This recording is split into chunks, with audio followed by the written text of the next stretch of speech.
ভালোবাসার জায়গা মদিনা, হবে না? ভালোবাসার জায়গা মদিনা, ভালো লাগার জায়গা মদিনা, ভালোবাসার জায়গা মদিনা, ভালো লাগার জায়গা মদিনা। এত সুন্দর জায়গা কোথায় দেখি না, এত সুন্দর জায়গা কোথায় দেখি না, সাজিয়েছে দয়াল রব্বানা সুবহানাল্লাহ। ভালো লাগার জায়গা মদিনা, ভালোবাসার জায়গা মদিনা, ভালো লাগার জায়গা মদিনা। মদিনা শরীফের নূরের খাজিনা, যারা হবে না সুবহানাল্লাহ। মদিনা শরীফের নূরের খাজিনা, আশিকি ছাড়া অন্য বোঝে না, ভালো লাগার জায়গা মদিনা, ভালোবাসার জায়গা মদিনা, ভালো লাগার জায়গা মদিনা। জোরে বলুন সুবহানাল্লাহ। এই সোনা মানিকেরও, ওগো আমার আব্বাজি মুসলমান ভাইরাও, আল্লাহ পাক আল্লাহ তাআলা বলতেছে, ওগো আমার বান্দা বান্দীরা, তোমরা যদি জান্নাতি হতে চাও, তোমরা যদি জান্নাতি হতে চাও, আগে নবীকে চিনো, মরার পরে জান্নাতি জান্নাতি। আমি পবিত্র কোরআন থেকে বাবাজি আমি তেলাওয়াত করেছি।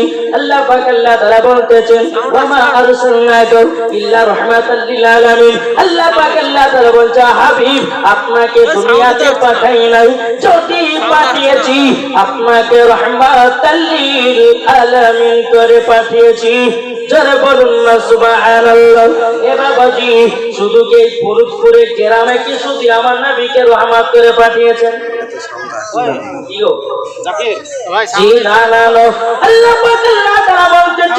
আমার বান্দা বান্দীরা, আমার হাবিবুল্লাহকে সারা দুনিয়া রহমত করে পাঠিয়েছি, আমার হাবিবুল্লাহকে পাথরের জন্য রহমত করে পাঠিয়েছি, আমার হাবিবুল্লাহকে গাছের জন্য রহমত করে পাঠিয়েছি, আমার নবী মুস্তাফাকে আসমানের জন্য রহমত করে পাঠিয়েছি, আমার হাবিবুল্লাহকে দুনিয়ার সরজমিনে জন্য রহমত করে পাঠিয়েছি, আমার নবীকে ফেরেশতার জন্য রহমত করে পাঠিয়েছি, আমার নবীকে বাবাজি মুসলমান সোনা মানিকেরাও, আল্লাহ পাক আল্লাহ তাআলা বলতেছে, আমার বান্দা বান্দীরা তোমরা শুনে রেখে দাও, এক কথায় 18,000 মাখলুকাত 80,000 আলামের সমস্ত জিনিসের জন্য আমার নবীকে রহমত করে পাঠিয়েছে।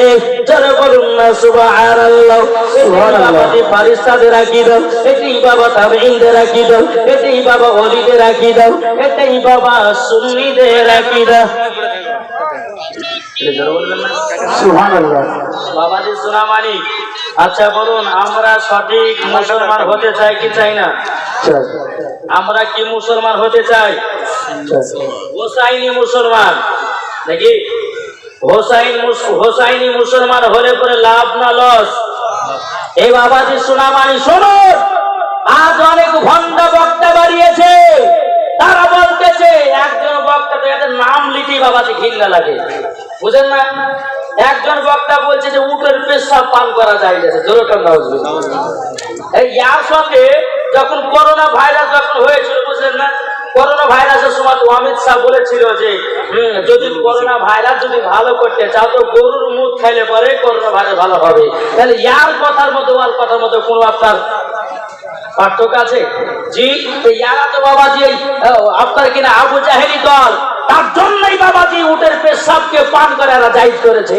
তাই বাবাজি আমরা হতে চাই হোসাইনি মুসলমান, আমরা হতে চাই বেরাদর ইসলাম, যেই রকম সাহাবায়ে কিরামগণ নবীকে মহব্বত করেছে, বেরাদার আমরা সেই রাস্তায় চলতে চাই। জোরে বলেন চলতে কে কে রাজি আছেন? হাত তোলেন।